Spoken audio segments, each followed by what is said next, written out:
L'Abarth 600U s'impose dans le segment en plein essor des citadines sportives électriques. Avec une motorisation électrique dérivée de l'Alfa Junior Veloce et un look saisissant, c'est une petite fusée latine pour faire les courses, nous montrant que l'ère électrique pourrait être plutôt amusante. Après tout, je m'appelle Jonathan Crouch. Je teste des voitures depuis plus de 40 ans.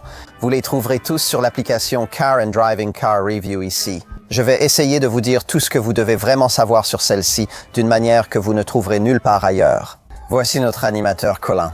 Transformer le style mignon à la Disney de la Fiat 600U, d'origine pour créer l'ambiance de voiture de course de rue de celle-ci. Abarth n'a sûrement pas fait ça en un clin d'œil, mais les stylistes de cette petite marque italienne s'y sont vraiment attelés avec détermination. Il faut apprécier l'ambiance mignonne et attachante de la Fiat d'origine pour l'aimer.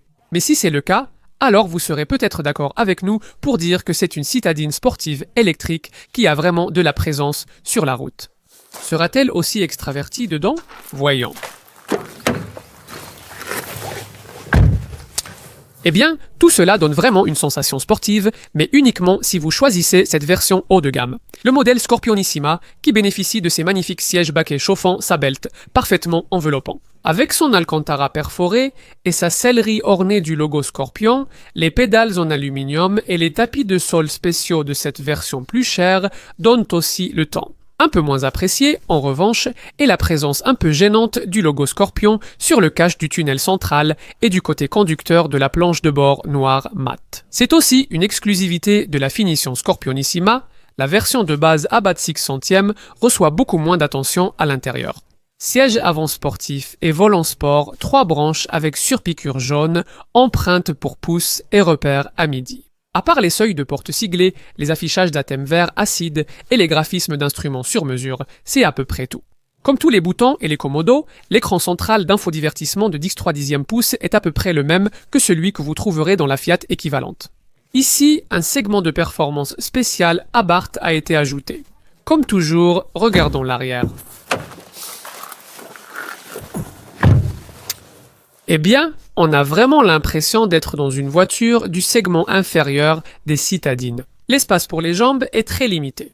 Adultes, vos genoux seront inconfortablement collés au dossier incliné des sièges avant. Si les personnes devant vous ont de longues jambes, terminons par un coup d'œil dans le coffre, qui est le seul endroit où vous pouvez ranger les câbles de recharge, car la plateforme UCMP 2 ne permet pas d'avoir un compartiment sous le capot. Vous bénéficiez d'un haillon électrique sur ce 360 litres, 40 litres de moins que l'Alfa Junior Veloce conçu de manière similaire. La batterie lithium-ion de 54 kWh, dont 51 kWh sont utilisables, se recharge à une puissance modeste de 100 kW, soit 50 kWh de moins que la MG 4X Power et 85 kWh de moins que la Volkswagen ID 3 GTX. Mais c'est équivalent à la Mini Aceman John Cooper Works. Avec cette Abarth, une recharge rapide publique en courant continu de 20 à 80% prend 27 minutes, la recharge en courant alternatif de 0 à 100%. Depuis une wallbox domestique de 7,4 kW, cela prend 8 heures et 15 minutes ou 5 heures et 30 minutes depuis une wallbox triphasée de 11 kW. Avec une telle voiture, ce n'est pas la vitesse qui importe, mais à quelle rapidité elle vous fait sourire. Et cette Abarth y parvient assez rapidement. Il faudra apprécier la fermeté assez rigide de la suspension. Mais les amateurs de petites sportives, et en particulier les fans d'Abarth, n'y prêtent généralement pas trop attention. Ces personnes vont adorer la maniabilité de cette voiture dans les virages, où le différentiel Torsen offre beaucoup de motricité en courbe. Nous aimerions toutefois modifier certains éléments. Le moteur plus rapide de 280 chevaux du modèle Scorpionissima et une grande partie de l'équipement supplémentaire de cette version haut de gamme devraient être standardisés. Et la fonction de système sonore véhicule électrique de cette version plus chère devrait être incluse sur la version Turismo que la plupart des gens choisiront. De plus, cette voiture n'est pas aussi spéciale qu'elle devrait l'être à l'intérieur, surtout avec la finition de base. Si vous pouvez vivre avec ces réserves, il y a tout de même pas mal de leçons latines agréables à tirer ici.